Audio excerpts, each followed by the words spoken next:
الذي دلع لسان الصباح بالنطق تبلجه وصرع قطع الليل المظلم بغياهب تلجلجه وأتقنا صنع الفلك الدوار في مقادير تبرجه وشعشع ضياء الشمس بالنور تهججه الذي دل على ذاته بذاته وتنزه عن مجانسة مخلوقاته وجل عن ملائمة كيفياته الذي قرب من خطرات الظنون وبعد عن لحظات العيون وعلم بما كان قبل أن يكون ثم الصلاة والسلام وتحية والإكرام على رسول ثقلين رحمة للمشرقين والمغربين جد الحسن والحسين سيدنا ومولانا بالقاسم محمد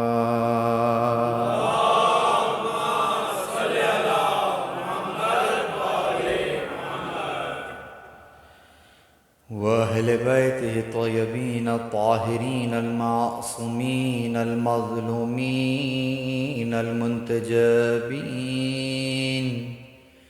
الذين أذهب الله عنهم الرجس وطهرهم تطهيرا.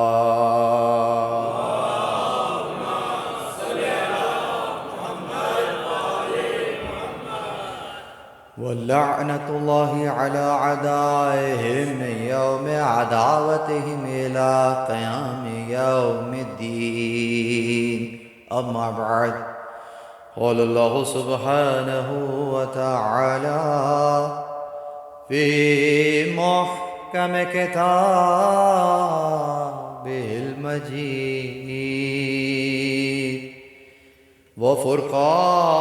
وفرقانه الحميد. بسم الله الرحمن الرحيم.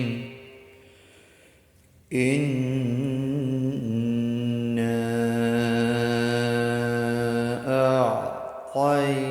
أعطيناك الكوثر فصل لربك وانحر إن شانئك هو الأبتر. درود پڑھیں محمد و آل محمد.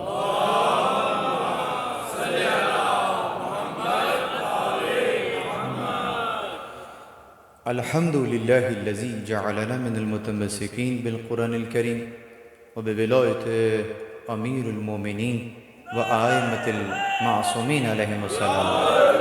درود پڑھیں محمد و آل محمد.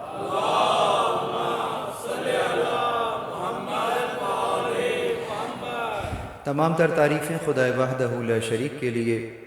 درود اور سلام محمد اور اہل بیت محمد علیہ السلام کی ذوات مقدسہ پر.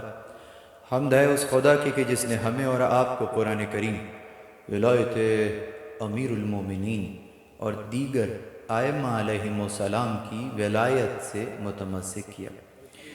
پروردگار عالم کا لطف ہے، احسان ہے، توفیق ہے کہ اس نے آپ کو اور ہمیں آج یہ ایک اور موقع عنایت فرمایا ہے کہ ہم اور آپ اس وقت کہیں اور نہیں بلکہ فرش اعضاء پر موجود ہیں، اور ہر بار کی طرح انشاءاللہ اس مرتبہ بھی اس فرش اعضاء سے وہ رزق پا رہے ہیں جو ختم ہونے والا رزق نہیں ہے، باقی رہنے والا رزق ہے۔ گزشتہ شب جس موضوع کو آپ کے سامنے پیش کیا تھا وہ شکر نعمت ہے، اور آج کی یہ تقریر بھی اسی موضوع سے ہی متعلق ہے، بس اس فرق کے ساتھ کہ کل آپ کے سامنے سورہ ملک کی آیت پیش کی گئی جہاں پروردگار عالم نے نعمت کا تعارف اس انداز سے کرایا، سب سے پہلے اپنا تعارف کرایا اور اپنے بعد نعمت کا تعارف کرایا۔ هو الذی انشاکم وجعل لکم السمع والابصار والافئدہ قلیلا ما تشکرون، کہ وہ ہے کہ جس نے تمہیں انشاء کیا، شروع کیا، اور تمہارے لیے قرار دیا سماعت کو، بصارت کو اور افئدہ کو، اور ان سماعت، بصارت اور افئدہ کو بعنوان نعمت بیان کرنے کے بعد اللہ رب العزت نے ایک شکوہ کیا اور کہا قلیل ما تشکرون، شکر کرنے والے بہت قلیل ہیں، بہت تھوڑے ہیں۔ تو ایک بات تو طے ہو گئی کہ نعمت کا شکر کرنے والے قلیل ہیں، تو کثیر کون ہیں؟ جو ناشکرے ہیں۔ تو اکثریت پہ کبھی ناز نہ کرنا، اکثریت پر اگر ناز کرو گے تو قرآن کریم میں اکثریت کو ناشکرہ کہا ہے، اور اللہ کے جو بندے ہیں شکر گزار ہیں وہ تو تھوڑے ہی ہیں۔ اس اعتبار سے اس آیت کو ہم نے آپ کے سامنے پیش کیا سورہ اعراف کی 179 نمبر کی آیت کے سائے میں کہ پروردگار عالم نے اس شکوے کو ایک اور جگہ یوں بیان کر دیا کہ یہ جو شکر نہیں کر رہے ہیں، تو جو شکر نہیں ہو رہا تو ان نعمتوں کا حال کیا کر دیا ان لوگوں نے؟ جو نعمتیں انہیں دی تھیں اس کا استعمال کیا کرنا تھا، اور یہ استعمال نہیں کر رہے تو اب وہ کیا ہو گیا، کیا سے چیز کیا ہو گئی؟ تو وہاں کہتا ہے وَلَقَدْ ذَرَانَ لِجَهَنَّمَ كَثِيرٌ مِّنَ الْجِنِّ وَالْإِنسِ، اور اسی انداز سے اس نے ذرات کیا ہے جنوں اور انس کو جہنم کے لیے۔ یہاں میں نے ایک تذکر دینا ہے، کل اگرچہ اشارہ کیا تھا لیکن آج تھوڑا کھول کر بیان کرتے ہیں۔ پروردگار عالم نے اگر کسی کو جہنم کے لیے ہی ذرات کیا ہے تو وہ تو سوال کر سکتا ہے نا کہ بھائی مجھے جہنم میں کیوں رکھا ہے؟ اس کا تو مسئلہ یہ ہوگا کہ میرا قصور کیا ہے، اور جسے جنت میں رکھا ہے اس کا کمال کیا ہے؟ جنت میں بھی تو نے ہی رکھ دیا ہے، جہنم میں بھی تو نے ہی رکھ دیا ہے، تو میں تو کہیں ہوں ہی نہیں۔ تو سمجھیے ایک جملے میں بات کو تمام کر دیتے ہیں کہ جہاں جبر اور اختیار کی بحث آ رہی ہو تو ایک جملے میں سمجھ جائیے گا کہ اس کائنات میں اگر کہیں جبر ہے انسان کے عنوان سے تو بس ایک جگہ نظر آئے گا۔ توجہ، جملہ بہت باریک ہے۔ اس کائنات میں انسان کے حوالے سے، خلقت انسانی کے حوالے سے اگر جبر کا تصور پیش کیا جائے تو وہ جبر فقط اتنا ہوگا کہ جب خدا اختیار دے رہا تھا تو میں منع نہیں کر سکتا تھا۔ سمجھیے، یہ جملہ سمجھ میں آیا کہ جب خدا اختیار دے رہا تھا تو اختیار دے رہا تھا تو میں منع نہیں کر سکتا تھا۔ گویا آپ کو اور ہمیں جب خدا ڈرائیونگ سیٹ پر بٹھا رہا تھا تو میں منع نہیں کر سکتا، لیکن جب بیٹھ گیا تو اسٹیئرنگ تو آپ کے ہاتھ میں ہے۔ اب چاہو تو لیفٹ چلے جاؤ، چاہو تو رائٹ چلے جاؤ۔ سمجھ میں آئی بات؟ یہ مثال دے کر اور سمجھا کر بات کو ختم کر دیں۔ بچوں سے کہتے ہیں رولر کوسٹر میں بیٹھے ہو، سیٹ بیلٹ باندھ دے لیتے ہیں، اس کے بعد کوسٹر چلنا شروع ہو جاتی ہے، کبھی دائیں کبھی بائیں، کبھی اوپر کبھی نیچے۔ آپ کے ہاتھ میں سوائے چیخنے کے اور کچھ نہیں ہوتا، ایسے ہی ہے نا؟ تو جب آپ کے ہاتھ میں سوائے چیخنے کے کچھ نہیں ہوتا تو آپ نے دیکھا کہ ٹریک پر کوئی سائن بھی نہیں بنا تھا کہ اب ٹریک لیفٹ مڑے گا یا رائٹ مڑے گا، اس لیے کہ اسٹیئرنگ تمہارے ہاتھ میں نہیں ہے۔ جب اسٹیئرنگ تمہارے ہاتھ میں نہیں ہے تو وہ سائنس بے معنی ہو جائیں گے، لیکن ایک مرتبہ اگر تمہیں اسٹیئرنگ پکڑا دیا تو جس نے اسٹیئرنگ پکڑایا ہے عقلاً واجب ہے اس کے اوپر کہ وہ ٹریفک سائن بھی تمہیں بنا کے دے، کہاں سے مڑنا ہے کہاں نہیں مڑنا ہے۔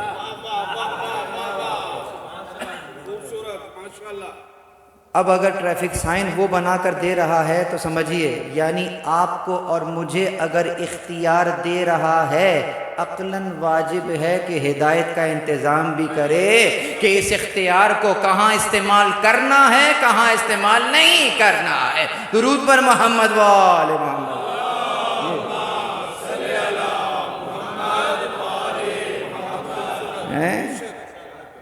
جناب ایسا نہیں ہے کہ جناب اس نے گاڑی میں بٹھا کر ریس دے کر آپ کی ہینڈ بریک کھینچ دی ہے تو انجن گرم ہو جائے گا، ایسا نہیں کیا ہے۔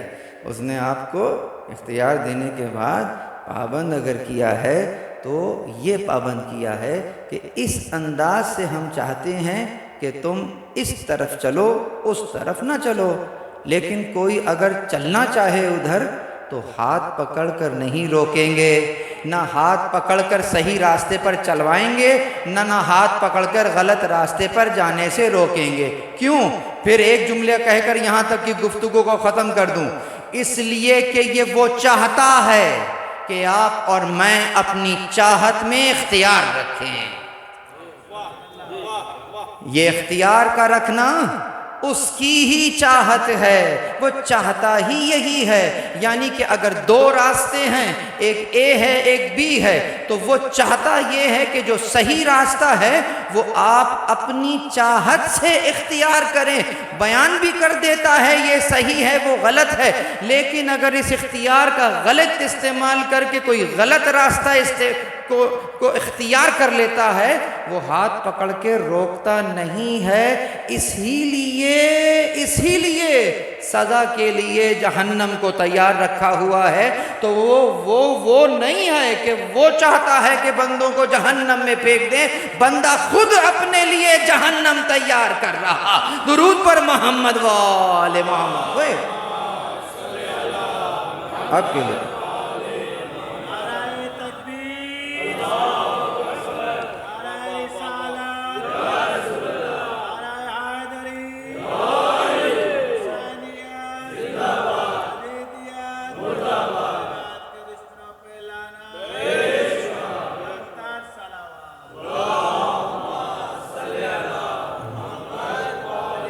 اب اگر کوئی جلدی میں کہے کہ بھائی وہی ہوتا ہے جو وہ چاہتا ہے تو بات صحیح ہے، وہی ہوتا ہے جو وہ چاہتا ہے۔ یہ جو آپ نے گناہ کیا، کیا وہ یہ چاہتا تھا کہ آپ گناہ کریں؟ سمجھیے بات باریک ہے، گناہ نہیں چاہتا تھا، ہاں وہ یہ چاہتا تھا یقیناً جو چاہتا ہے وہی ہوگا۔ کیا ہوا؟ اس کے آپ کے سامنے دو راستے ہیں، ایک اطاعت کا راستہ ہے ایک گناہ کا راستہ ہے۔ وہ چاہتا ہے اختیار آپ اپنی چاہت سے کریں۔ اب اگر کوئی گناہ کا راستہ اختیار کرتا ہے اپنی ہی چاہت سے کرتا ہے، یہی وہ چاہتا تھا۔ اگر اطاعت کا راستہ اختیار کرتا ہے اپنی چاہت سے کرتا ہے، یہی وہ چاہتا ہے۔ یعنی کہ تم اپنی چوائس کے اندر آزاد ہو، وہ یہ آزادی دینا چاہتا ہے، لیکن اختیار دینے کے بعد حدود کا بیان کر دیتا ہے۔ اس اعتبار سے بہت توجہ، اس اعتبار سے انسان کو کس طریقے سے کتنا آزاد کیا، کتنا مجبور کیا، بہت توجہ۔ یہی سوال جب میرے مولا سے کیا گیا تھا تو انہوں نے کہا تھا کہ ایک پاؤں اٹھاؤ، اس نے ایک پاؤں اٹھا لیا، کہا دوسرا اٹھاؤ، کہا یہ تو نہیں کر سکتا، کہا بس اتنا آزاد ہے اتنا مجبور ہے۔ درود پر محمد و آل محمد پر۔ اتنا آزاد اتنا مجبور ہے۔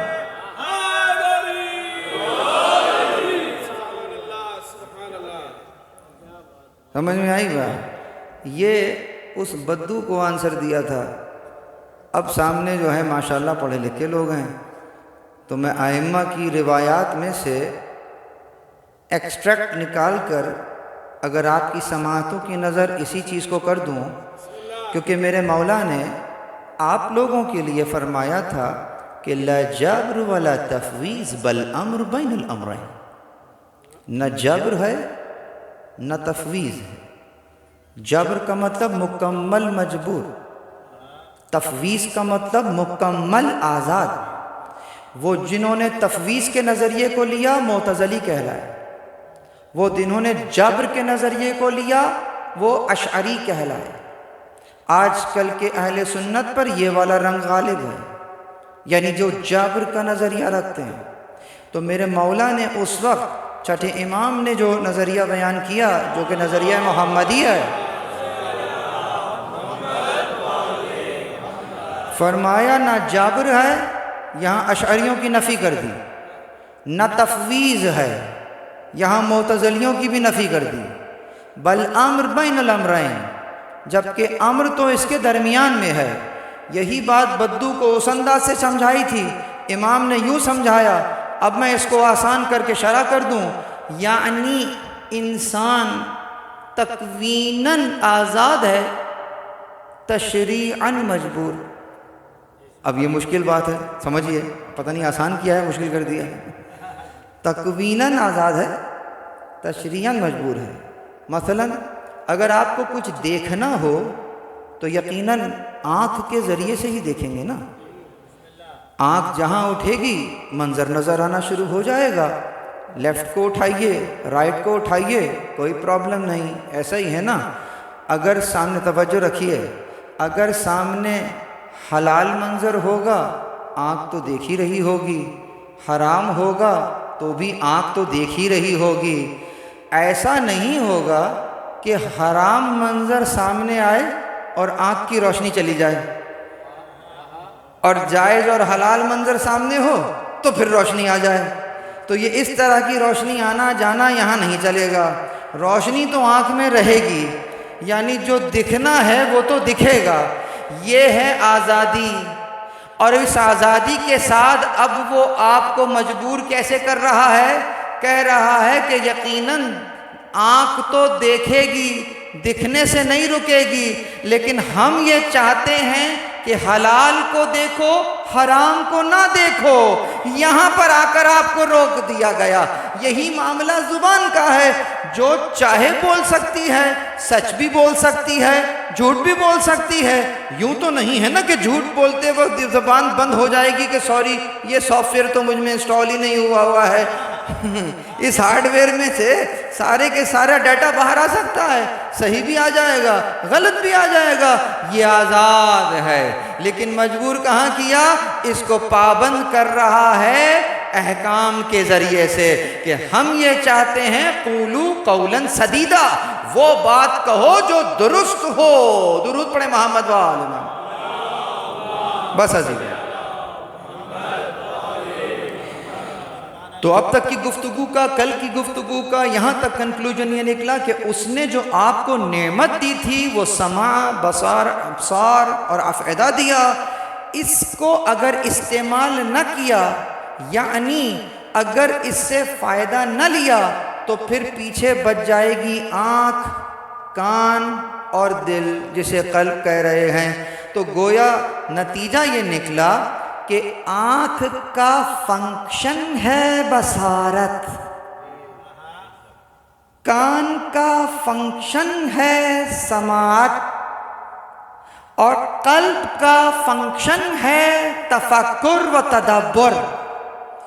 تو اب اگر اس ہارڈ ویئر کا یہ فنکشن رخصت ہو جائے کہ جب آنکھ دیکھنا چھوڑ دے، کان سننا چھوڑ دیں، اور قلب تفکر اور تدبر چھوڑ دے، تو وہاں فنکشن رخصت ہوئے، پیچھے فقط گویا ان نعمتوں کی وہ میت ہی رہ گئی کہ اب ایسی آنکھ تمہارے پاس ہے جو جانور کے پاس بھی ہے، اب ایسا کان ہے کہ جو جانور کے پاس بھی ہے، ایسا قلب ہے جو اس کے پاس بھی ہے. کیوں؟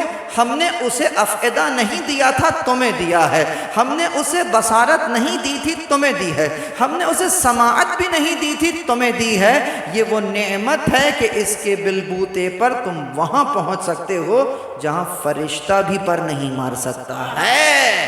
اتنی بڑی نعمت دے رہے ہیں. قلیل ما تشکرون، بڑے کم لوگ ہیں جو وہاں پہنچ جاتے ہیں جہاں ہم انہیں دیکھنا چاہ رہے. درود پر محمد وآلہ. ایسے ہی ایسے ہی. اب یہاں پر اس نعمت کو ذرا دوسرے عنوان سے دیکھتے ہیں. آج میں نے سرنامہ کلام میں سورہ کوثر کو پڑھا ہے. نعمت کا سورہ کوثر سے تعلق. اللہ اکبر. پہلے تو سورہ کوثر کے کچھ معجزات ہی دیکھ لیجئے. قرآن الف سے یہ تک، الحمد کی الف سے والناس کی سین تک معجزہ ہی معجزہ ہے. اور حیرت اس بات کی ہے کہ یہ بات خود ایک معجزہ ہے کہ آج تک یہی طے نہ ہو سکا کہ قرآن کتنی جہاد سے معجزہ ہے. جب یہی نہ طے ہو سکے کہ کتنی جہاد سے قرآن معجزہ ہے، اس سے بڑھ کر معجزہ کیا ہو سکتا ہے. اور ان تمام کی تمام سوروں میں سب کے سب معجزے ہیں نا. الحمد بھی معجزہ ہے، والناس بھی معجزہ ہے، درمیان کی ساری سورتیں معجزہ ہیں. ایسا ہی ہے، سامنے والے آ گئے کہ جو معجزے کا انکار کر رہے ہیں. اب معجزے کا جو انکار کر رہا ہے، اس کو باور کرانے کے لیے ان تمام معجزوں میں سے جو صورت سامنے نکل کر آئے گی وہ کتنا بڑا معجزہ ہوگی. سمجھ رہے ہیں کہ ان تمام کے تمام معجزوں کو محفوظ کرنے کے لیے، ان کے حق میں دلائل دینے کے لیے جو سورہ آگے بڑھے گا وہ کتنا بڑا معجزہ ہوگا. تو وہ کون سا سورہ تھا کہ جب قرآن پر شک کیا گیا تو کس طریقے سے پہلے پروردگار عالم نے کہا کہ ٹھیک ہے اس کتاب کی مثل کوئی کتاب لاؤ. نہیں لا سکے. کہا ٹھیک ہے تم ایک کام کرو کہ کوئی سورہ، پہلے کہا 10 آیت لے کر آ جاؤ. نہیں لا سکے ہیں. پھر کہتے ہیں اچھا فَأْتُوا بِسُورَةٍ مِّن مِّثْلِهِ، کوئی ایک صورت ہی لے آؤ اس کی مثل. نہ لا سکے. پیغمبر نے سورہ کوثر کو جناب امیر سے کہا کہ اسے لکھ کر کعبے کی دیوار پر لٹکا دیجئے. میرے مولا نے اپنے ہاتھ سے سورہ کوثر کو لکھ کر کعبے کی دیوار پر لٹکا دیا. اس صورت کا جواب کوئی کیا لاتا؟ دیوار پر پہلے سے لٹکے ہوئے جو 7 معلقات تھے، 7 قصیدے لٹکے ہوئے تھے، شعراء اپنا اپنا قصیدہ اتار کر لے گئے. اس ایک صورت کا مقابلہ نہ کر سکے. بس توجہ رکھیے، اب اس معجزے کو سمجھیے. یعنی قرآن خود ایک معجزہ ہے. اس قرآن کی یہ سورت جس ہستی کے لیے آ رہی ہے وہ ہستی بھی معجزہ ہے. جس ہاتھ سے یہ سورہ لکھا جا رہا ہے یہ ہاتھ بھی معجزہ ہے. کون ہے جو اتنے معجزوں کا جواب لے کر آ جائے؟ درود پر محمد و آل محمد.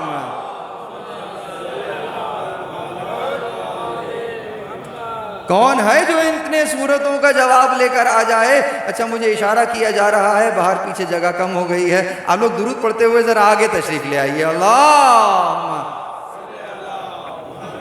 گھبرائے نہیں اور قریب آ جائیں، کوئی مسئلہ نہیں. بلا فصل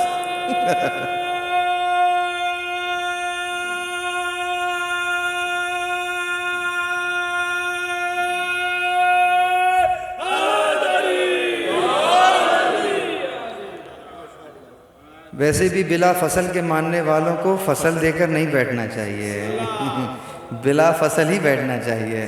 تو عرض کر رہا تھا کتنا معجزہ ہے، کہاں معجزہ ہے، کس انداز سے معجزہ ہے. چند معجزے تو ہمیں نظر بھی آتے ہیں. مثلا سورہ کوثر، سورہ کوثر اگر کلمات کی بات کی جائے، الفاظ کی بات کی جائے انا اعطیناک الکوثر فصل لربک وانحر ان شانئک هو الابتر. 10 الفاظ ہیں یا نہیں ہیں؟ پوری سورہ میں 10 الفاظ ہیں. ٹھیک، پہلی آیت کو لیجئے. پہلی آیت کے حروف مکررات کو ایک طرف کر کے اب اس کی گنتی کیجئے. پہلی آیت میں 10 حروف ہیں، دوسری آیت میں 10 حروف ہیں، تیسری آیت میں 10 حروف ہیں. وہ حرف جو سب سے زیادہ استعمال ہوا وہ الف ہے جو 10 مرتبہ آیا ہے. وہ حروف جو ایک ایک مرتبہ آئے ہیں پوری صورت میں گننا شروع کریں 10 حروف ہیں. سورہ کا اختتام حرف را پر ہو رہا ہے. پہلی آیت، دوسری آیت، تیسری آیت، اور سورہ کا اختتام بھی، آیت کا اختتام بھی کس پر ہو رہا؟ ذرا گن کر بتائیے. را حروف تہجی کا کون سے نمبر پر حرف ہے؟ سمجھ میں آ رہی ہے بات؟ آگے چلیے. 10ویں نمبر کا حرف ہے. چلیں یہ لے لیجئے. قرآن مجید کے وہ سورہ کہ جن کا اختتام حرف را پر ہوتا ہے ان کی تعداد بھی 10 سورہ ہیں جو را پر ختم ہوتے ہیں، اور اس میں سورہ کوثر کا کون سا نمبر ہے؟ 10واں نمبر ہے. سمجھ رہے ہیں؟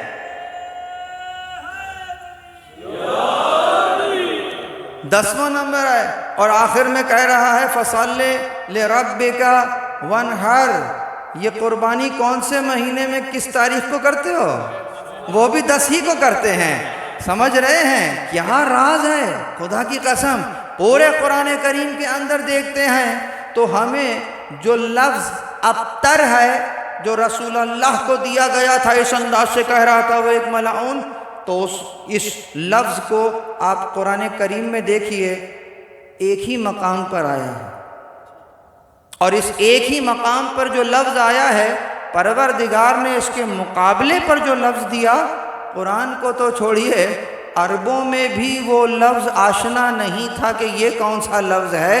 کوثر دے دیا اس کے مقابلے پر. پورے قرآن میں کوثر ایک مرتبہ آیا ہے.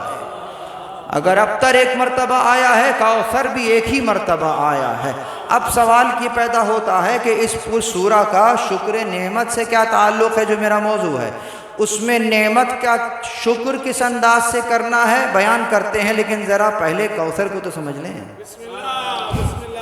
کوثر سے معنی کیا ہے؟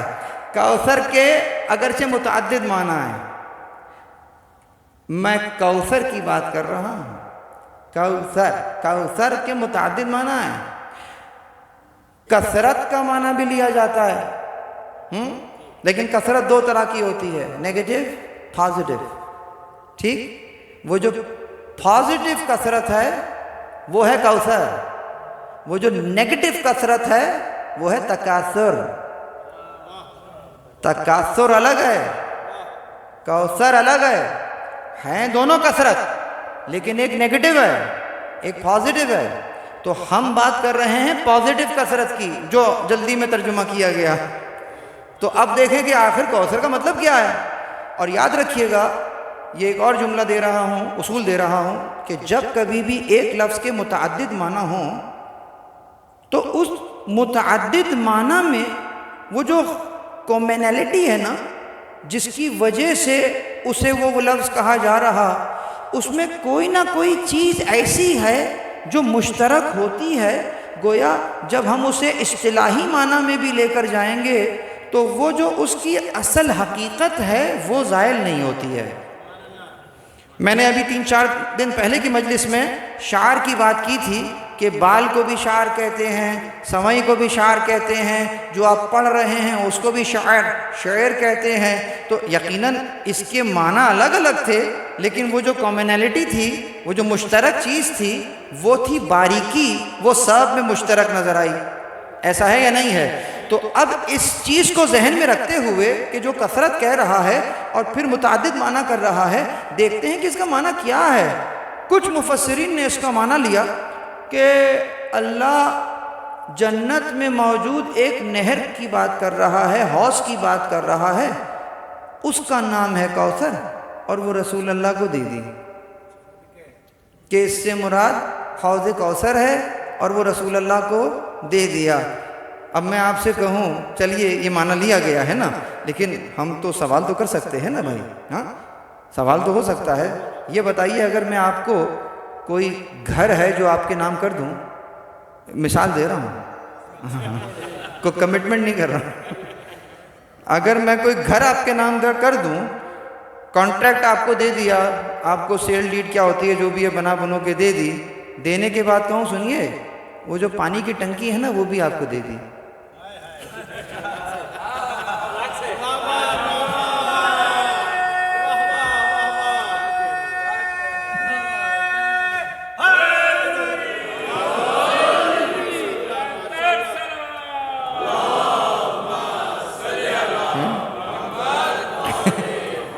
بٹ ٹنکی میں گھر ہے یا گھر میں ٹنکی ہے؟ جب گھر اٹھا کے دے دیا تو الگ سے ٹنکی کا تذکرہ کرنا عجیب ہے یا نہیں ہے؟ تو اس کا مطلب یہ تو گڑبڑ ہو رہی ہے، وہ تو ارے رسول اللہ اور جنت، سمجھیے کیا کہہ رہے ہو؟ تم نے پہچانا نہیں رسول اللہ کو کہ وہ کون ہے؟ جنت تو ان کے در کا فقیر بانٹ دیتا ہے۔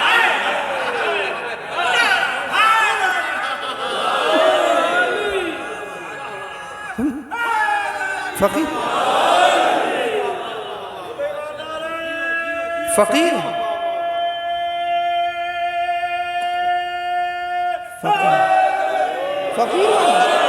فقیر بانٹ دیتا ہے، جنت تو فقیر بانٹ دیتا ہے، جس کا فقیر ایسا ہے اس کا امیر کیسا ہوگا؟ اس کو کہہ رہے ہو کہ وہ حوض دے دیا ہم نے تمہیں۔ تو چلیں آگے چلیں، اب وہ اور ذرا زور لگایا بادام کھائے کہ اور کون سا اچھا معنی نکلتا ہے، کہا اس سے مراد جو ہے اصلاً کثرت اصحاب ہے، بہت سے اصحاب دیے۔ اچھا اس بات کو سمجھانے کے لیے تھوڑا سا ایک بات اور کہوں گا، کوثر، کوثر عربی میں، اچھا اردو میں کوثر چلے گا، کسی کا نام ہو سکتا ہے کوثر، عربی میں کوثر، جی فرق ہے۔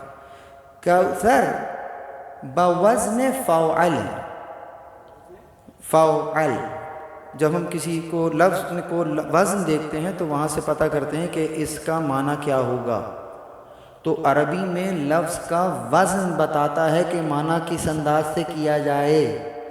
فعل مبالغے کا وزن ہے، بہت، یعنی جو دے رہے ہیں وہ بہت ہے۔ پھر جو لفظ کوثر ہے یہ بھی کثرت پر اور مبالغے پہ دلالت کرتا ہے، یعنی جو لفظ ہے وہ بھی بہت مبالغہ کہ جس میں بیان نہیں کیا جا سکتا ہو کہ کتنا ہے۔ تو جہاں لفظ بھی مبالغہ ہے، وزن بھی مبالغہ ہے، گویا اس کے معنی میں مبالغہ در مبالغہ ہے۔ تعین نہیں ہو سکتا کہ کتنا بڑا شے جو ہے وہ دیا جا رہا، اور اس کے پیچھے بھی انا لگا ہوا ہے، ہم دے رہے ہیں، ہم دے رہے ہیں، ہاں ذرا دیکھو کوئی اور نہیں، ہم دے رہے ہیں، ہم، جی، اور جو دے رہے ہیں، ہم دے رہے ہیں، تجھے دے رہے ہیں، دو چیزیں ہیں، ہم دے رہے، انا اعطینا کا، تجھے دے رہے ہیں، تجھے دے رہے ہیں، یعنی اس سے پہلے کسی کو نہیں دیا ہے، نہ تیرے باپ کسی کو دیں گے، تجھے دے رہے۔ سمجھیے آپ جب یہ معنی سمجھ گئے، اب کرو کوثر کا معنی، اصحاب دے دیے۔ اچھا اس سے پہلے کے نبیوں کو ساتھ نہیں دیے نا، تو پھر انا آتینا کا، تجھے دے رہے ہیں سے کیا مراد ہے؟ دیے تو پہلوں کو بھی ہیں، کراس لگ گیا اس پہ۔ کہا ہم نے تمہیں نسل عطا کی ہے، ٹھیک ہے، تو کیا یہ واحد نبی ہیں جنہیں نسل عطا کی ہے؟ اس سے پہلے کے انبیاء کی نسلیں نہیں تھیں؟ تو یہاں پر بھی گڑبڑ ہو گئی۔ کہا کہ اس سے مراد جو ہے بہت ساری چیزیں لی گئی یقیناً۔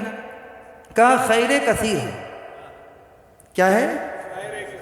یعنی اب جائیے میں چیلنج کر رہا ہوں، میں کیا کروں، میں چھوٹا سا طالب علم ہوں، خدا نہ خواستہ جنہوں نے ترجمہ کیا ہے ان کے جوتوں کی خاک میرے آنکھوں کا سرما ہے، خدا نہ خواستہ ان کے اوپر اعتراض نہیں ہے، لیکن مسئلہ یہ ہے کہ وہ ترجمہ آج سے 60 سال پہلے کیا گیا تھا، اب 60 سال گزر گئے ہیں، اب جب دیکھتے ہیں تو ہمیں بھی ذرا گھٹن محسوس ہوتی ہے کہ کچھ اور کیا جائے۔ آپ کہہ رہے خیر کثیر دے دیا ہے، بتلاؤ خیر کثیر اردو کا لفظ ہے یا عربی کا؟ عربی ہے نا، وَمَن يُعْتِ الْحِكْمَةَ فَقَدْ أُوتِيَ الْخَيْرَ الْكَثِيرَ۔ ہم جسے حکمت دینا چاہتے ہیں اسے خیر کثیر دے دیتے ہیں۔ قرآن میں بعینہ ہی خیرن کثیر لفظ موجود ہے۔ جب اگر خیر اور کثیر دونوں موجود ہے تو آیت میں کیوں نہیں ہے کہ اِنَّا آتَيْنَاكَ الْخَيْرَ الْكَثِيرَ؟ تو جب اس نے نہیں کہا خیر کثیر تو تم ترجمے میں خیر کثیر کیوں لے کر آ رہے ہو؟ تحقیق تو اسی کو کہتے ہیں نا، یعنی کہ اس کو کہتے ہیں القرآن یفسرہ بعضہ بعض، قرآن کا بعض حصہ بعض حصے کی شرح کرتا ہے۔ قرآن سے ہی قرآن کی تفسیر کرو گے تو وہ تفسیر ہوگی، لیکن اگر اپنا عقیدہ بنا کر کسی قرآن کی آیت پر چڑھاؤ گے تفسیر نہیں ہے، تطبیق کہلائے گی۔ عقیدہ پہلے بن رہا ہے، آیت پہ چڑھایا جا رہا ہونا چاہیے، آیت کو پہلے پڑھا جائے وہاں سے عقیدہ لیا جائے۔ درود پر محمد وآل محمد۔ تصویر تطبیق فرق ہے۔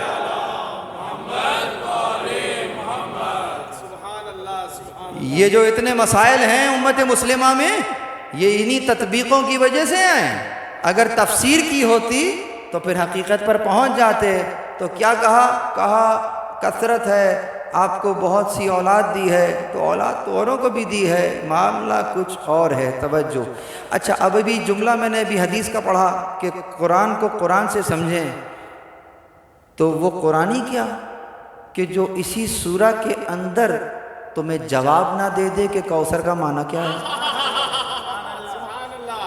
ادھر ادھر جانے کی ضرورت ہی نہیں ہے، اسی سورہ میں اگر ایسا یونیک ورڈ استعمال کیا ہے ایک یونیک ورڈ کے مقابلے میں، تو اسی سے پوچھ لو کہ کوثر کا معنی کیا ہے۔ کہا ان شانئک هو الابتر، تیرا دشمن ہی کیا رہے گا؟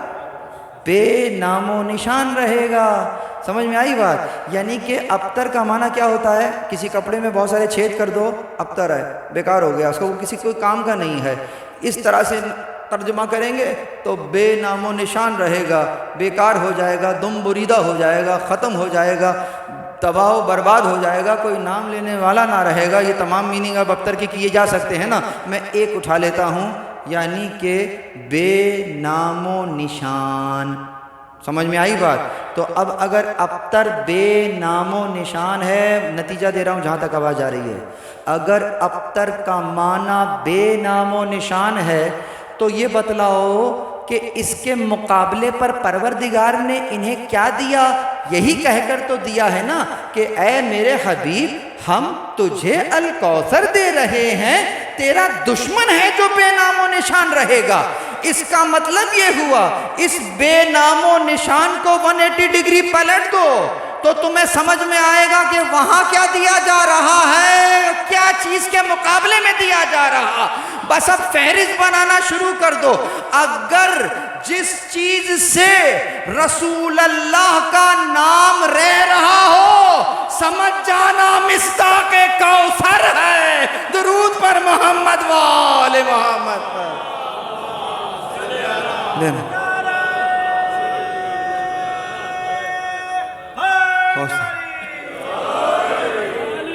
جس چیز سے رسول اللہ کا نام باقی رہ رہا ہو سمجھ میں آئے گا کوثر ہے۔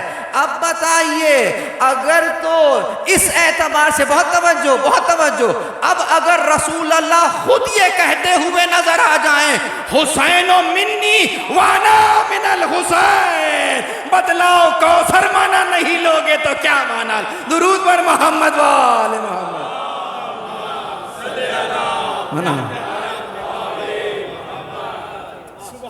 حسین مجھ سے ہے، میں حسین سے ہوں۔ اللہ اکبر، حسین مجھ سے ہے، میں حسین سے ہوں۔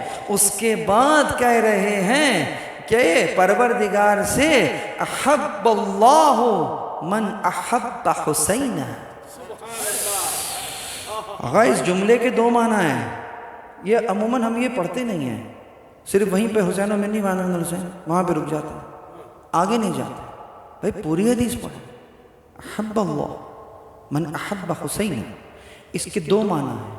ایک یہ جملہ خبریہ بھی ہو سکتا ہے اور جملہ انشائیہ بھی ہو سکتا ہے۔ اکثر علماء نے یہاں حاشیہ لگایا اور کہا ہے کہ یہ خبریہ نہیں انشائیہ ہے۔ فرق کیا ہے؟ فرق یہ ہے بچوں کو بیان کرنے کے لیے، خبریہ جس میں خبر دی جا رہی ہو، جب خبر دی جا رہی ہو تو ترجمہ ایسے ہوگا کہ اللہ اس سے محبت کرتا ہے کہ جو حسین سے محبت کرتا ہے، یہ خبریہ کا ترجمہ ہو گیا۔ لیکن جو حاشیہ لگا وہ کہا خبریہ نہیں ہے انشائیہ ہے۔ انشاء کے تحت جب ترجمہ کیا جائے گا تو یوں کیا جائے گا کہ پیغمبر ہاتھ اٹھا کر دعا کر رہے ہیں، اے اللہ تو اس سے محبت کر جو حسین سے محبت کرتا ہے۔ درود پر محمد وآل محمد۔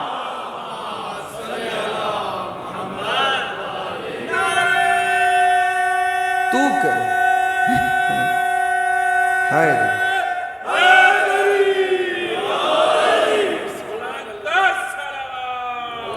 تو محبت کر۔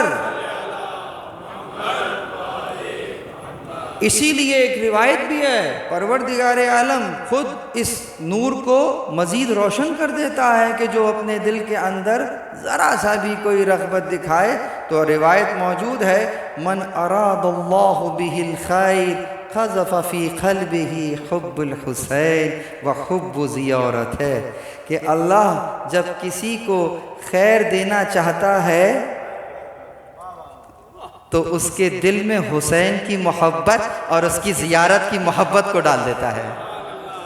گویا حسین کے ذریعے سے ہی خیر مل رہا ہے، حسین کے ذریعے سے ہی خیر مل رہا۔ ادھر رسول اللہ بھی کہہ رہے ہیں کہ حسین و منی وانا من الحسین۔ سمجھ میں نہیں آتا کہ نواسہ تو نانا سے ہو سکتا ہے، نانا نواسے سے کیسے ہو سکتا؟ تو جاؤ تاریخ میں دیکھو، سمجھ میں آ جائے گا۔ 61 ہجری سے پہلے حسین و منی اور 61 ہجری کے بعد انا من الحسین۔ درود پر محمد وآل محمد۔ فرق حسین و منی انا من الحسین۔ یقیناً کہ جب شکوک و شبہات ڈالے جا رہے ہوں، جب باغیوں کا ٹیگ لگایا جا رہا ہو، جب رسول اللہ کو گویا اس انداز سے ملعون شعر پڑھ رہا ہو، لعبت بنی ہاشم الملک الفلا لم جاء الملک ولم وحی نزل، کہ بنی ہاشم نے ایک ڈھونگ رچایا تھا، کوئی فرشتہ نہیں آیا تھا، کوئی وحی نہیں آئی تھی، وہاں حسین نو کے نیزہ پر اعلان کر رہے ہوں الحمدللہ الذی انزل علی عبدہ الکتاب وَلَمْ يَجْعَلْ لَهُ عِوَجًا۔ حمد ہے اس خدا کی کہ جس نے اپنے بندے پر کتاب کو اتارا۔ نو کے نیزہ پر کٹا ہوا سر کیا اعلان کر رہا ہے؟ یہی اعلان کر رہا ہے، یعنی کہ کیا فرماتے ہیں؟ یعنی کہ تم ہو۔ ابھی یہ کہا نہیں تھا، توجہ ہے، یزید نے یہ شعر ابھی پڑھے نہیں تھے، وہ تو دربار میں پڑھے گا نا۔ سر نے کلام دربار میں نہیں بازار میں کیا ہے۔ اب بازار میں جب کلام کیا ہے تو کوئی بھی کلام کر لیتے ہیں۔ کٹا ہوا سر کلام کرے معجزہ، اور جو کلام کر رہا ہو وہ کلام بھی معجزہ. قرآن معجزہ، کٹا ہوا سر پڑھ رہا ہے معجزہ. تو کوئی بھی سورہ پڑھ لیتے، سورہ ہم پڑھ لیتے، سورہ یاسین پڑھ لیتے، سورہ دہر پڑھ لیتے، اہل بیت کی شان میں سورہ کوئی بھی سورہ پڑھ لیتے. نہیں، کہف کی پہلی آیت، سورہ کہف کی تلاوت ہو رہی ہے. کیوں؟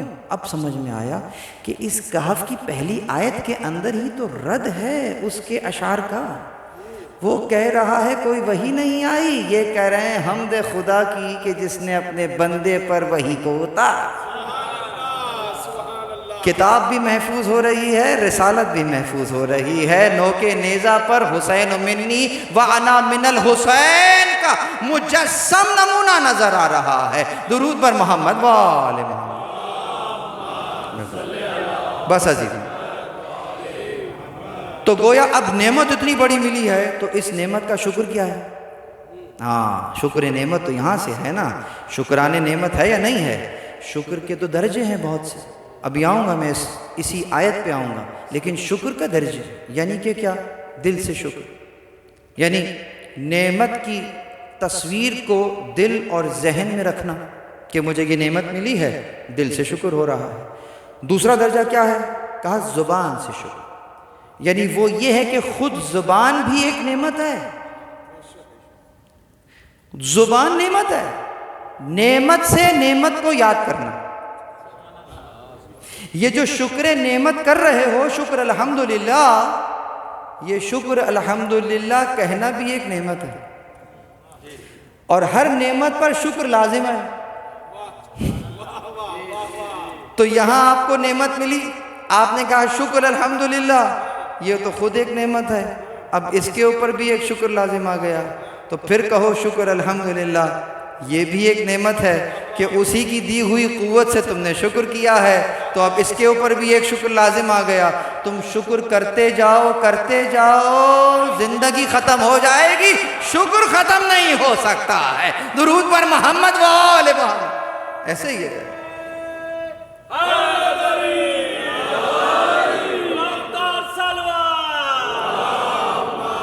صحیح ہے نا؟ ہاں.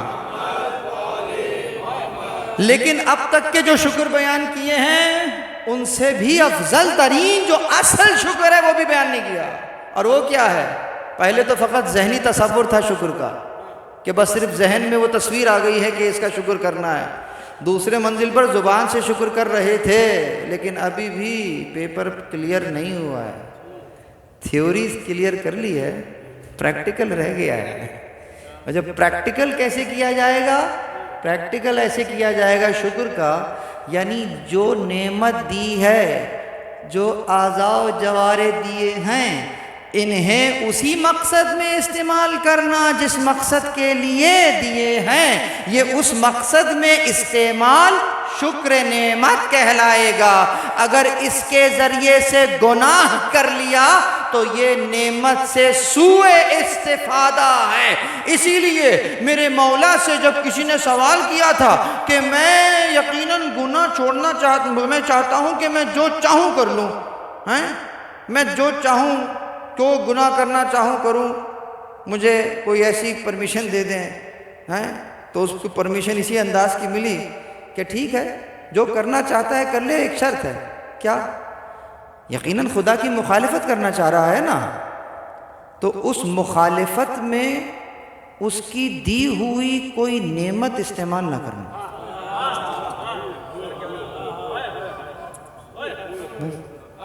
بس اگر یہ کر سکتا ہے تو پھر جو چاہے کر.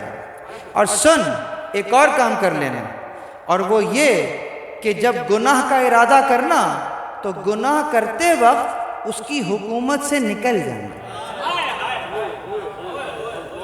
پھر جو چاہے کر لینا. اسی لیے میرے مولا دعا میں کہتے ہیں نا، لا یمکن الفرار من حکومتک، اس کی حکومت سے فرار ممکن نہیں ہے. تو اس کی نعمتوں کا یعنی کہ کیا؟ اسی لیے کہا کہ اس نعمت کا کم سے کم حق یہ ہے، جو نعمت بھی تمہیں ملے اس کا کم سے کم حق یہ ہے کہ اس نعمت کو اس کی معصیت میں استعمال نہ کیا جائے. یہ کم سے کم حق ہے. زیادہ سے زیادہ حق کیا ہے؟ زیادہ حق وہی ہے کہ جہاں پروردگار دیکھنا چاہ رہا ہے نعمت کے ذریعے سے وہاں پہنچ جایا جائے، یہ شکر نعمت ہے۔ بس اس نے آپ کو ہمیں علی جیسا امام دیا ہے۔ اب اس نعمت کا شکر کیسے ہوگا؟ کہا اس نعمت کا شکر بھی 3 طریقوں سے ہی ہو سکتا ہے۔ ایک تو یہی ہے کہ ذہنی تصور ہے کہ ہمیں علی جیسا امام مل گیا ہے، یہ شکر کا ایک درجہ ہو گیا، لیکن ابھی بھی کم ہے۔ اگلی منزل یہ آئی زبان پر بھی علی کا نام آ گیا، یہ بھی شکر نعمت ہے، لیکن ابھی بھی بات مکمل نہیں ہوئی ہے۔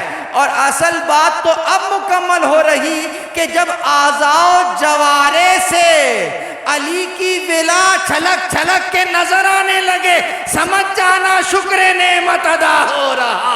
درود پر محمد وآل محمد۔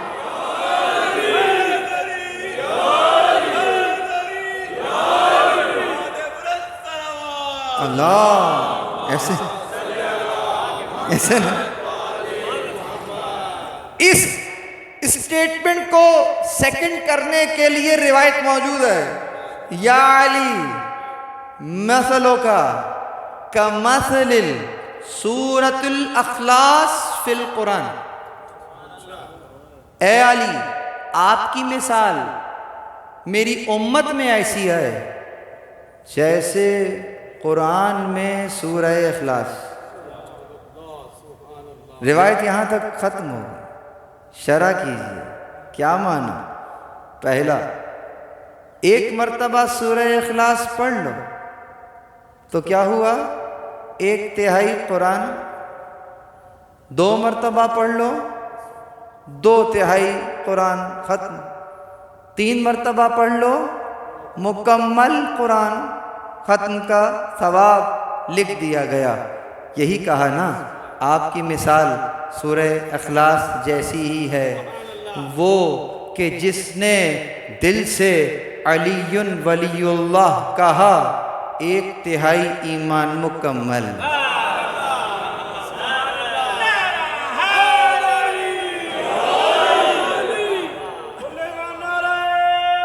ایک تہائی 33% فیل ہو جاتا ہے،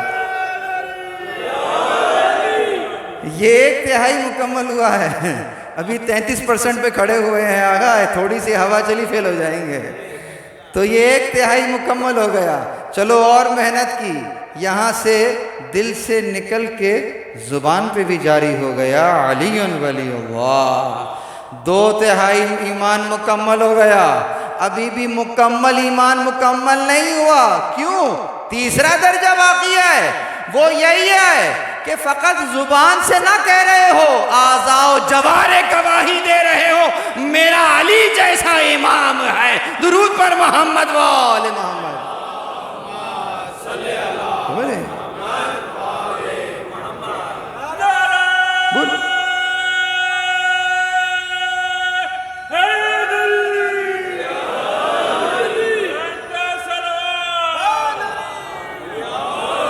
ایسا ہی میرا علی جیسا امام ہے، اس کی گواہی کیسے دو گے؟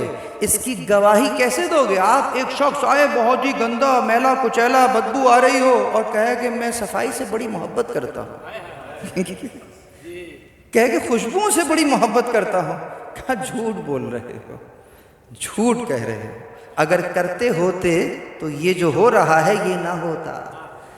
زیادہ دقت کی بات نہیں ہے، گئے ہو نا زیارتوں پہ، اکثر ایسا ہوتا ہے کوئی مومن جب جا رہا ہوتا ہے نا تو واپس آتے ہوئے کچھ عطر لے کر آتا ہے، تو وہ عطر فروش کی دکان پہ کھڑا ہو جائے، تھوڑی دیر کے لیے فریگرنس پسند کر رہے ہوتے ہو اور وہ پتہ نہیں پھچ پھچ کر کے پورے جہاں پر بھی جو بھی عطر بیچ رہا ہوتا ہے تو وہ اپنا جو اس کا جو اس کی اس کو عطر کو بھرنے کے لیے جو انسٹرومنٹ یوز کرتا ہے وہ آپ ہی پر خالی کر دیتا ہے۔ 5 منٹ کھڑے ہو جاؤ اس کی دکان پر، پھر اپنے ہوٹل پہنچو، تمہیں بتانے کی ضرورت نہیں ہوگی کہ میں کہاں سے آ رہا ہوں۔ ایسا ہے نہیں ہے؟ صحیح ہے، تمہیں زبان سے کہنے کی ضرورت نہیں ہوگی۔ تمہیں کہنے کی ضرورت نہیں ہوگی کہ میں وہ ہوں، میں فلاں ہوں۔ اگر تو فقط کہہ رہے ہو تو سمجھو زبانی جمع خرچ ہے۔ اگر تمہارے اعضاء و جوارے سے ولا کی خوشبو آ رہی ہو، بتانے کی ضرورت نہیں، دیکھ کے پتہ چلے گا علی والا جا رہا ہے۔ درود پر محمد و آل محمد۔ ایسے علی والا، علی والا ایسا ہی ہے نا؟ اللہ علی والا جا رہا ہے، بتانے کی ضرورت نہیں ہے۔ اسی لیے توجہ، بتانے کی ضرورت نہیں ہے۔ کیوں؟ اعضاء و جوارے سے بیان ہو رہا ہے، اعضاء و جوارے سے پتہ چل رہا ہے۔ اب سمجھ میں آیا؟ دیکھیے یہ تمام باتیں اپنی طرف سے نہیں کہہ رہا ہوں، میں تو روایت بیان کر رہا ہوں۔ ادب اولادکم بولایت علی ابن ابی طالب۔ کیا کہا؟ اپنی اولاد کو علی کی ولایت سکھاؤ، نہ کہ بتاؤ۔ بتانا اور ہے، سکھانا اور ہے۔ ادب سکھاؤ یعنی کہ ولایت علی کسی خشک عقیدے کا نام نہیں ہے۔ Wilayat Ali is the complete system of life. تم اپنے بچے کی تربیت کرو علی ولی اللہ پر، یعنی وہ نظام جو پروردگار نے تمہارے لیے پسند کیا ہے، اپنے بچوں کی تربیت اس انداز سے کرو جسے ولایت علی کہہ رہے ہیں۔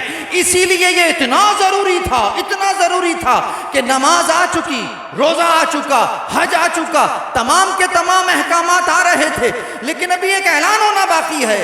جب وہ اعلان ہو گیا، یعنی تمہاری فکر، تمہارا شعور اب وہاں تک آ گیا کہ ہم تمہیں ولایت علی دے رہے ہیں، اس ولایت کے سائے میں اسلام کے ان قوانین کو قیامت تک لے کر چلے جانا۔ اس کے بعد اب تمہارے لیے کسی نعمت کی ضرورت نہیں ہے۔ آج کے دن اسی کے ذریعے سے نعمت کو تمام بھی کر رہے ہیں، دین کو مکمل بھی کر رہے ہیں۔ درود پر محمد و آل دین۔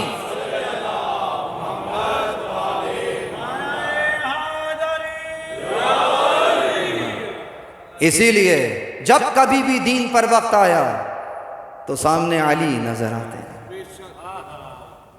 اور میں اکثر اپنی مجالس میں ایک جملہ کہتا ہوں، علی علی ہوتا ہے، یہ اصغر اور اکبر ان کے گھر میں پہچان ہے، لیکن ہمارے لیے وہ اصغر کتنا اکبر ہے ہمیں اس کا ادراک نہیں ہے۔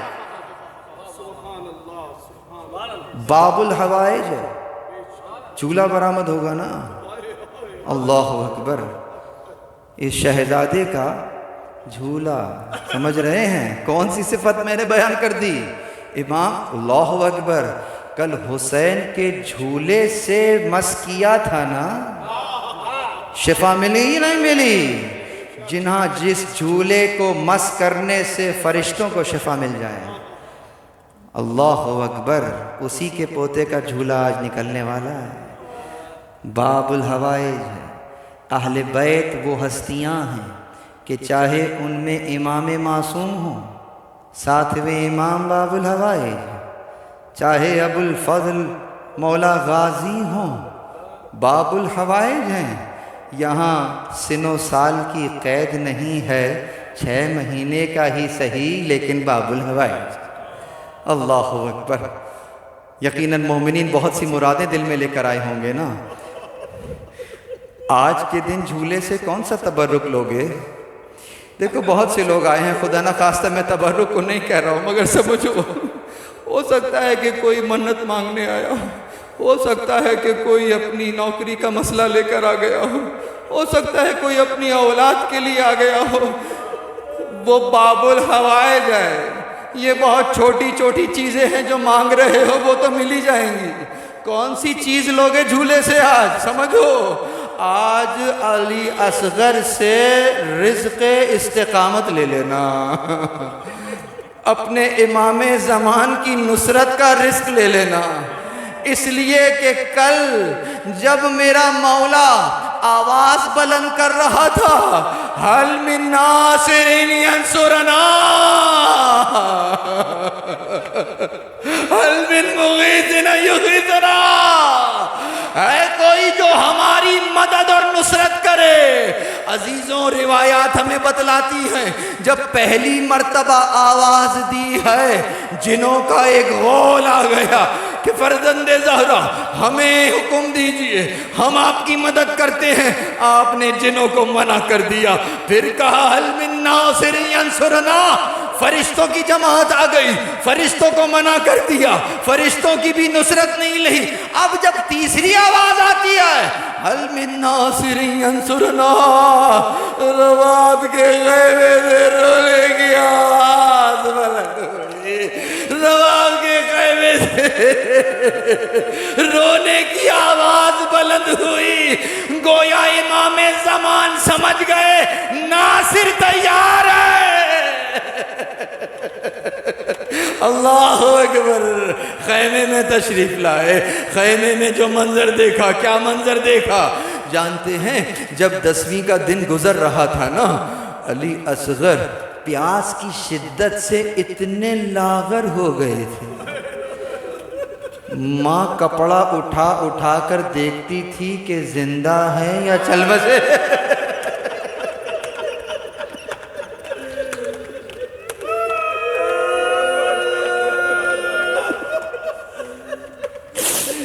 ماں کپڑا اٹھا اٹھا کے دیکھ رہی ہے، میرا بچہ زندہ ہے۔ اللہ اکبر، حالات والا تمہیں معلوم ہے نا، چھوٹا بچہ جب پیاسا ہوتا ہے، ارے کوئی بہت بڑا بہت سارا پانی نہیں چاہیے، چند قطرے ہی اگر منہ میں ڈال دیے جائیں، گویا اتنا پانی بھی موجود نہ تھا۔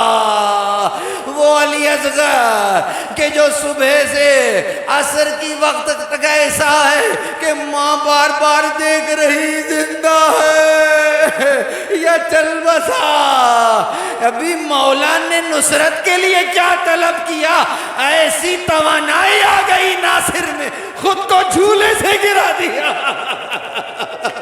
آئے میرے حسین کی غربت، کیا غربت میں آواز دی ہے، اللہ اکبر، بچے نے خود کو جھولے سے گرا دیا۔ عزیزوں سننا آسان ہے، ذرا تصور کرو،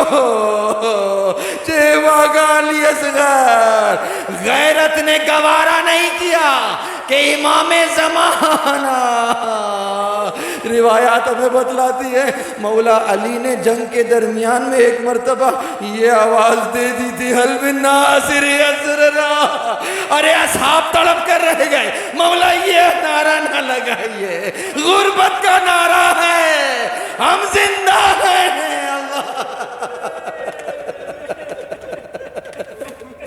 اللہ عجب نہیں یاد دلا رہے ہوں کہ 20 سال بعد یاد رکھنا، اگر کوئی یہ آواز لگائے رسول اللہ کی قرابت کا لحاظ کر لینا۔ اللہ اکبر، عزیزو ناصر تیار ہے نصرت کے لیے، امام نے انہیں گود میں لیا۔ اللہ اکبر، کیا سمجھے؟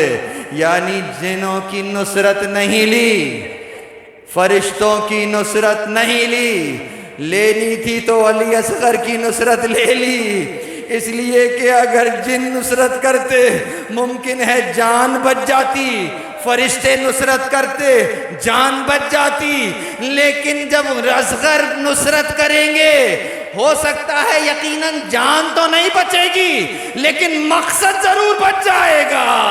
اب سمجھ میں آیا حل من ناصر سے حسین مقصد کی نصرت مانگ رہے تھے، ادھر علی اصغر نے نصرت کر کے بتلا دیا کہ اس میدان میں نصرت کرنے کے لیے سنو سال کی قید نہیں ہے، بس عزیزو ماں نے اس مجاہد کو تیار کیا۔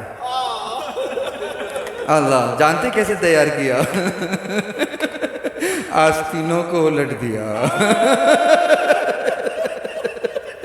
آستینوں کو الٹ دیا۔ اللہ اکبر، سب لوگ تو گھوڑے پر سوار ہو کر گئے ہیں نا، کیسا سوار ہے؟ حسین کے ہاتھوں پر سوار ہو کر میدان میں گیا۔ اللہ نے مختصر کیا اس انداز سے، ابا کا دامن ڈالے ہوئے خدا تمہیں کربلا کی زیارت کرائے، جانتے ہو نا گرمی کی تپش میں اس جگہ کا کیا عالم ہوتا ہے؟ ابا کا دامن کیے ہوئے اس انداز سے حسین فوج اشقیاء کے قریب آ رہے، فوج سمجھ رہی ہے کہ گویا قرآن لے کر آ رہے ہیں۔ ارے ابا کا دامن تو اٹھنے دو، قرآن سے کم نہیں ہے۔ اللہ اکبر۔ جب قریب پہنچے ابا کا دامن ہٹایا اور اسی انداز سے کہا کہ اگر تمہاری نظر میں میں گناہ گار ہوں تو یہ بچہ تو معصوم ہے۔ کیا سمجھے علی اصغر کی معصومیت؟ سمجھیے جہاں میرے مولا کہہ رہے ہو کہ جہاں تصور میں اگر میں گناہ گار ہوں وہاں یہ بچہ تو معصوم ہے، علی اصغر کی عصمت کو کہاں رکھ دیا؟ اللہ اکبر۔ بس عزیزوں تم اس کو تھوڑا پانی پلا دو۔ عزیزوں یہ کلام کون کر رہا ہے؟ اللہ اکبر۔ کلام کون کر رہا؟ یقیناً تاریخ نے تو یہی کہا کہ حسین کلام کر رہے تھے۔ بس اس کلام کے نتیجے میں ادھر سے ہمارے ساتھ کہتا ہے حرملا کلام الحسین، حسین کے کلام کو قطع کر دے۔ ادھر اس نے تیرے سیشوبے، کہتا ہے وہ تیر جو بڑے بڑے جانوروں کے شکار کے لیے استعمال ہوتا تھا۔ اللہ اکبر۔ وہ تیر آج بھی امام زمان کے کلیجے میں۔ اللہ اکبر۔ میں بس اتنا کہوں گا، مجھ پہ دم نہیں ہے بیان کرنے کا، بس تم اتنا سمجھ لینا کہ تیر کا وزن زیادہ تھا، اصغر کا وزن کم تھا۔ تیر کا وزن زیادہ تھا، اصغر کا وزن کم تھا۔ یہاں سے اس ملعون نے تیر جوڑا، کلام حسین کا قطع کرنا تھا، لیکن جب تیر چلا بچے نے ہمک کر تیر اپنی گردن پر لے لیا۔ اللہ اکبر۔ روایت کے جملے کہ بیٹا ایک کان سے دوسرے کان تک ذبح ہو گیا۔ اللہ اکبر۔ میرا مولا علی اصغر کو لیے خیمے میں آنا چاہتے ہیں، اب وہی عمل کر رہے ہیں جسے آپ اس وقت عاشور کی صبح اعمال عاشور میں کریں گے۔ خیمے میں جانا چاہتے ہیں، قدم رک جاتے ہیں، پیچھے ہٹتے ہیں، پھر آگے بڑھتے ہیں۔ انا للہ و انا الیہ راجعون۔ میرا دل کہتا ہے اے زمین کربلا، گویا حسین یہ بتلا رہے، آؤ دیکھو حسین کے قدموں میں کوئی راشا نہیں ہے۔ خیمے میں داخل ہوئے۔ اللہ اکبر۔ میں نے روایت مقتل میں تو نہیں پڑھی، لیکن میں نے علماء کو پڑھتے سنا ہے کہ سکینہ دوڑی دوڑی ہوئی آئی، سکینہ دوڑتی ہوئی۔ بچہ خاموش ہو چکا ہے نا، بھائی خاموش ہو گیا، بس آگے پوچھا تو کہا بابا بابا آپ نے اصغر کو پانی پلا دیا۔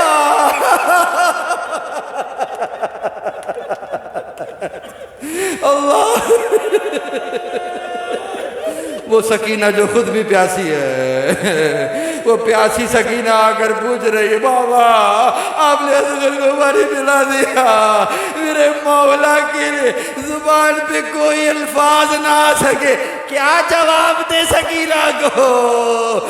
ماں سامنے کھڑی ہے، بس اتنا کیا، ابا کا دامن ہٹا دیا۔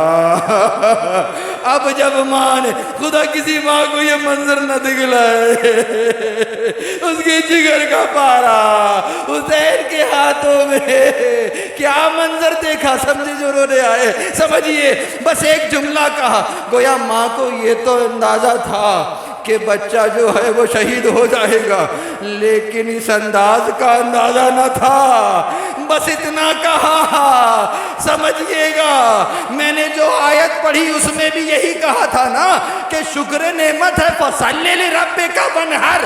بس اتنا کہا ماں نے، یا بنیا مثل کا ینہر، اے میرے بچے کیا تجھ جیسے بھی نہر کیے کیا تجھ جیسے بھی نہر کیے جاتے ہیں۔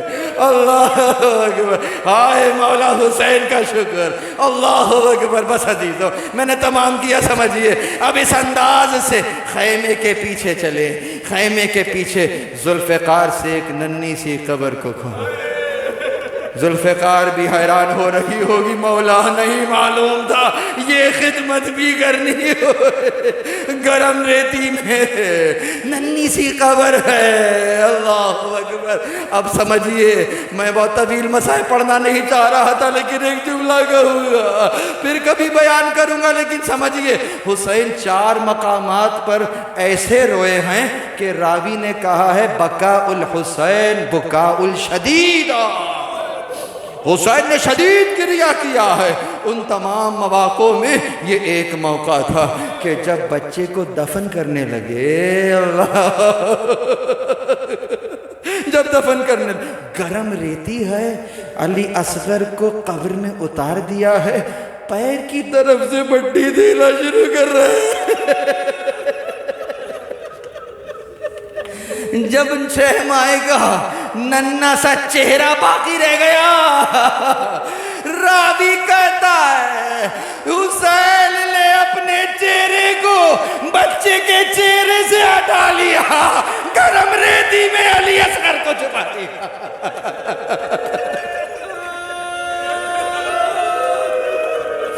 پانی تو موجود نہ تھا کہ دفن کے بعد پانی چھڑکے، ہاں اشک اتنے بہے کہ ننھی سی قبر تر ہو گئی۔ پانی نہیں میسر تو اشک ہی سہی، قربان تجھ پہ شرع کی پابندیاں حسین، بس ننھی سی قبر کھولی ہے۔ نے 6 ماہ کو اس انداز سے دفن کیا، حسین باقا دامن جھاڑتے ہوئے اٹھ گئے۔ بس عزیزوں اگر ہمت ہے تو ایک جملہ اور کہنے کی اجازت دے دو۔ اب یہاں پر تو شہزادے کو دفن کر دیا ہے نا، گزر گیا 10ویں کا دن، 11ویں کا دن شروع ہو گیا، علی اصغر کا جہاد باقی ہے۔ میں یہ جملہ کیسے چھوڑ دوں؟ اس کو ناصر کو گوارا نہیں ہے کہ اس کے امام کا سر جو ہے وہ نوکے نیزہ پر ہے، یہ ناصر گویا قبر میں تڑپ رہا ہوگا۔ اللہ اکبر۔ جاؤ ڈھونڈ کے لاؤ، حسین خیموں کے پیچھے کچھ چھپا رہے تھے۔ ان ملائین نے گھوڑ سواروں کو حکم دیا، یہ زمین میں نیزہ گاڑتے جاتے تھے، ڈھونڈتے جاتے تھے۔ بس عزیزو یہ منظر ماں کی نگاہوں میں رہ گیا، ایک ملعون کا نیزہ ایسے زمین میں پیوست ہوا، جب نیزے کو اٹھایا علی اصغر کا ننھا ساجد نیزے کی انیب، گویا یہ کہہ رہا ہوں بابا آپ کا سر اقدس نیزے پر ہے، یہ ننھا 6 ماہ۔ لعنت اللہ علی القوم الظالمین۔ ماتم